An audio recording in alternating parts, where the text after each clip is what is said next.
내란 속에 윤석열이 드디어 내란 특검의 출석 요구에 공개 출석했습니다. 네, 오늘 윤석열은 비공개 출석을 포기하고 서울고검 현관을 통해 공개 출석했는데, 네, 이번에도 기자들의 질문에는 묵묵부답으로 일관했는데요. 네, 윤석열은 오늘 오전 9시 55분에 서울 서초구 서울고검 청사 현관의 모습을 드러냈습니다. 네, 검정 정장에 붉은색 넥타이 차림으로 차에서 내려 현관에 들어선 윤석열은 지하 주차장으로 들어가지 않은 이유는 무엇이냐? 조은석 특검을 8년 만에 피의자 신분으로 만났는데 어떠냐? 이번에도 진술 거부권 행사할 것이냐라는 기자들의 질문을 개무시한 채 빤스런 해버렸는데요. 네, 현관 앞에 언론사 카메라들이 진을 치고 있었지만 윤석열은 포토라인에도 멈추지 않고 그대로 현관 안으로 모습을 감췄습니다. 네, 앞서 윤석열 측은 특검의 지하 주차장을 통한 비공개 출석을 요구하는 등 추태를 부렸지만 특검은 이를 받아들이지 않았는데요. 한편 윤석열은 조사 담당자 교체를 요구하며 대기실에서 조사실로 이동하지 않은 채 조사를 거부하면서 온갖 추잡한 짓을 벌였습니다.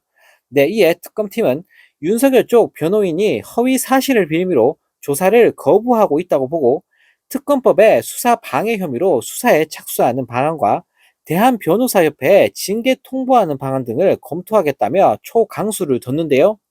네, 박지영 특검보는 28일 기자들과 만나 윤석열이 대기실에서 조사실로 입실하지 않고 있다며 통상 조사실에서 진술을 거부할 수는 있지만 대기실에서 조사실 입실하지 않고 있는 것은 출석을 거부하는 것과 같다라고 말했습니다. 네, 윤석열은 오전 조사가 끝나고 오후 1시 30분 조사를 재개하려 하자 조사를 담당하는 박창완 경찰청 중대범죄수사과장의 교체를 요구하며 돌연 조사를 거부했는데요. 네, 특검팀은 윤석열의 이 같은 태도 변화가 외부에 있는 윤석열의 변호인들이 조사에 입회하고 있는 변호사들에게 연락하면서 이뤄진 일이라고 의심하고 있는데요. 네, 앞서 윤석열 변호인단은 오전 조사가 종료된 직후 입장문을 배포하고 박총경이 윤석열 체포영장 집행에 참여한 경찰이라며 이번 조사를 진행하는 것은 이해 충돌이라며 개소리를 날렸습니다. 네, 하지만 특검팀은 이러한 변호인단의 주장이 허위 사실이고 수사 담당자 교체는 무리한 주장이라고 반박했는데요. 네, 박 특검보는 체포영장 1차 집행 관련해 조사자 박총경은 현장에 없었을 뿐 아니라 수사 지휘에도 관여한 사실이 없다라며 또 해당 영장은 공수처가 집행자였다라고 밝혔습니다. 네, 또 경찰청 국가수사본부 비상계엄 특별수사단 쪽도 입장문을 내고 박총경이 불법 체포를 지휘한 사람이라는 윤석열 변호인단 쪽 주장은 사실이 아니다라며 1차 집행 현장에 가지도 않았고 2차 체포영장 집행 시 김성훈 전 경호처 차장 등 집행을 위해 현장에 갔다라고 반복했는데요. 네, 그러면서 특검팀은 윤석열이 계속해서 조사실 입장을 거부하면 사실상 출석 불응으로 간주해 다음 단계를 검토하겠다는 입장입니다. 네, 이어 윤석열 쪽 변호인단에 대해서는 수사 착수와 변협 징계 통보를 검토할 방침인데요. 네, 정말 끝까지 온갖 추잡한 짓만 골라서 하고 있는 윤석열 일당들을 보고 있으니 정말 어처구니가 없습니다. 네, 또 다른 소식입니다. 김건희를 둘러싼 각종 사건을 수사할 민중기 특별검사팀이 명태균 의혹 사건을 정식으로 넘겨받고 본격적인 수사에 들어갔습니다.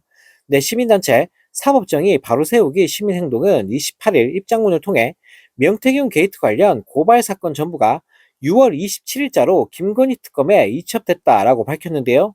네, 이에 따라 서울중앙지검 내 명태균 의혹 전담 수사팀은 사건을 넘겨받은 지 약 4개월 만에 수사에서 손을 떼게 됐습니다.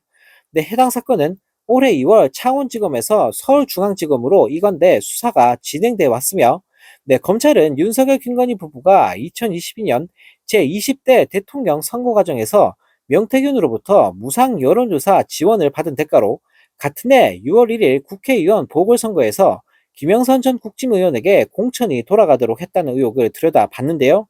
네, 또 이번 특검 이첨에는 명태균이 창원 국가산업단지 선정 과정에 개입했다는 지역 현안 관련 의혹과 2021년 4월 7일 서울시장 보궐선거 당시 오세훈에게 유리한 여론조사를 무상으로 실시했다는 정황도 포함이 됐습니다.